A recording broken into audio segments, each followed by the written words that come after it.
Released in 2016, Dangerous Golf was developed by the independent studio Three Fields Entertainment, which was founded by the creators of the Burnout franchise.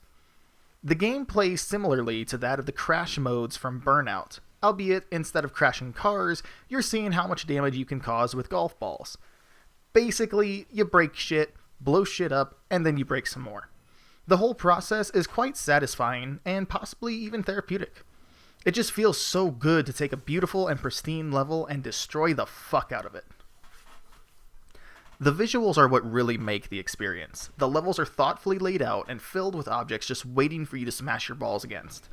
And as soon as you let loose, your screen is filled to the brim with enough physics and particle effects to satisfy even the most sadistic of graphics horrors.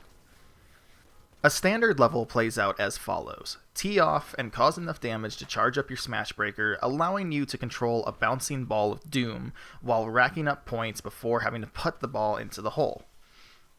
As you progress, more elements are added to give the levels additional variety, such as hazards which you must avoid at all costs, mop buckets that can be rocketed at objects, and warp zones that take you to different parts of the level.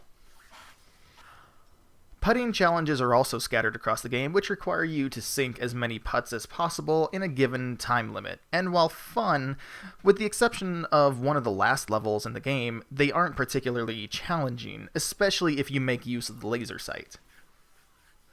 My favorite levels are the ones where you have sticky balls and bombs.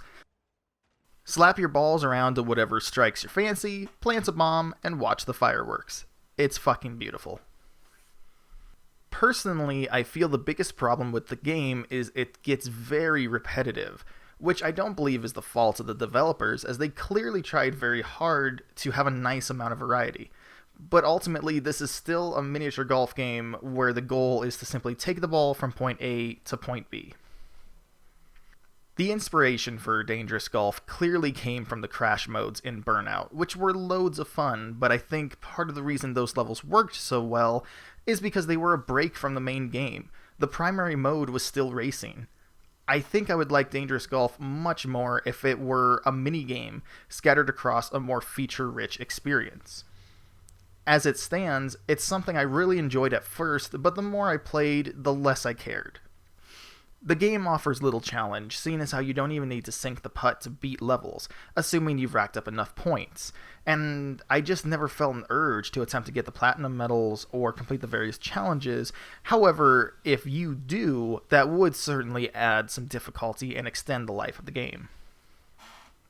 Ultimately, I'd say Dangerous Golf is perfectly average. Not great, not terrible, simply somewhere in between. If you're a fan of Burnout and arcade-style games, then this might be something to look into. It does have an online mode as well as local co-op, which I imagine could make for a fun drinking game. I will be keeping an eye out for what Three Fields delivers in the future. Personally, I have my fingers crossed for a true successor to Burnout.